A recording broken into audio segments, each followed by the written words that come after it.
Creo que la innovación es importante porque nos ayuda a avanzar. Este mismo verano se habían encendido las plantas desalinizadoras para generar agua potable, porque los niveles de reservas estaban bajo mínimos. El objetivo de nuestro proyecto era poder ayudar en esta situación.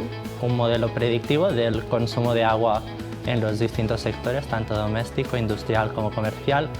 Entonces nosotros queríamos saber cuál sería el consumo en tiempos futuros, por así predecir y anticiparnos a casos extremos que pudieran ocurrir. Conseguimos las predicciones que queríamos, que eran las 3 de la mañana, por la noche, ahí que estuvimos todo el rato. El momento más emocionante es cuando ejecutas y ves los resultados del modelo, que ves que funciona. Dijimos, ¡buah, es que hay gente muy buena! Entonces cuando dijeron nuestro nombre fue como, no me lo creo, hemos ganado. Yo quería participar porque suponía salir un poco de la zona de confort del ámbito académico, intentar enfocar lo que hacía en la carrera a un proyecto de verdad que tuviese aplicación. Y yo repetiría la experiencia sin dudarlo, he aprendido un montón y he disfrutado también muchísimo.